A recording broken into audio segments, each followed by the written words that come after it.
একটা কথা কি আপনারা খেয়াল করছেন বা দেখছেন? আমি যেটা খেয়াল করছি বা আমার যেটা মনে হইতেছে, নারী না ২ মুঠো ভাতের অভাব ঠিকই সহ্য করতে পারে। কিন্তু ওই যে প্রিয় মানুষটা আছে না?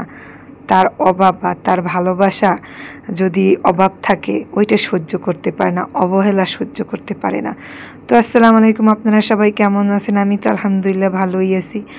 তো টুকটাক রান্নাবান্না নিয়ে আসলাম আর আপনাদের সাথে গল্প করতে আসলাম। তো ১ম এ আমি যে কথাটা বলছি, হয়তোবা অনেকে আমার সাথে একমত না, কিন্তু আমি এই জিনিসটা অনেক জায়গায় দেখছি যে মানে আমরা না, আমি যেহেতু এখন বিবাহিত একটা নারী, একটা মেয়ে, তো আমি যেটা বুঝি যে আমরা মেয়েরা না একটু স্বামীর ভালোবাসা পাওয়ার জন্য অনেক ব্যাকুল। হ্যাঁ, যে আমার হাসব্যান্ড আমারে ভালোবাসবে, আমাকে সময় দিবে, আমাকে বুঝবে, আমার ছোট্ট, ছোট্ট আবদারগুলো পূরণ করবে। তার মুখে থেকে মানে ছোট্ট, ছোট্ট মিষ্টি, মিষ্টি কথা বেরোবে। মানে আমার মেয়েরা না মানে এই জিনিসটা নিয়েই সারাদিন থাকি।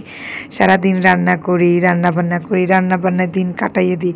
পরে যখন হাসব্যান্ড অফিস থেকে আসে, তো এরপর তার মিষ্টি একটা কথা শোনার জন্য সারাটা দিন আমরা মানে ভাবি যে কি হইব, সে আসবে, একটা গল্প করব। এইটা নিয়েই কিন্তু আমাদের মানে দিনটা পার হয়ে যায়। আর ওই ক্ষেত্রে যদি যে নারীটা এই জিনিসটা পায় না যে তার হাসব্যান্ডে তার সাথে একটু ভালোভাবে কথাও বলে না, সে তার বাহিরের কাজ নিয়েই ব্যস্ত থাকে, ওই নারীটার দুঃখের চাইতে মানে আর কোনো দুঃখ বড় হইতে পারে না। তো যাই হোক, আমি আমার বুঝে যতটুক বুঝাইতে পারছি অতটুক বললাম আর কি। তো আপনাদের কার কি মনে হয় আমি জানি না, কিন্তু আমরা মেয়েরা হাজবেন্ডের ভালোবাসায় কিন্তু পুরাই পাগল। মানে আমি যেটা আর কি মনে করি, আমি মনে করি যে আমার বিয়ের পর এখন আমার হাজবেন্ডই সব। মানে তারে ছাড়া মনে হয় আমি এক মুহূর্ত কিছু ভাবতে পারি না। তো যে মেয়েরা তার হাজবেন্ডকে ভালোবাসে, তারা তো কখনোই অন্য কোনো কিছু দিকে যাবে না, এটা অবশ্যই। তো ওই মেয়েটা চায় তার হাজবেন্ডও তাকে তার সবটুকু দিয়ে ভালোবাসুক।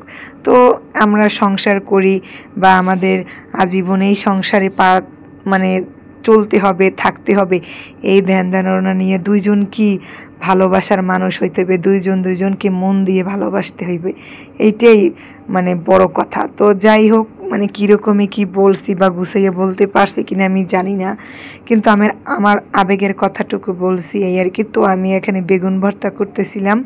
তো আজকে বেগুন ভর্তা করব, আর আমার একটু হাঁসের মাংস রান্না ছিল, তো ওইটা আর কি আমি জাল দিয়ে মানে জাল করছি।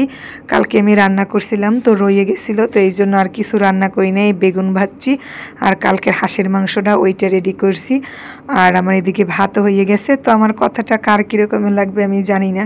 পৃথিবীর সব হাজব্যান্ড ওয়াইফের সংসার অনেক সুন্দর হোক, ভালোবাসায় পরিপূর্ণ হোক। আল্লাহ হাফেজ।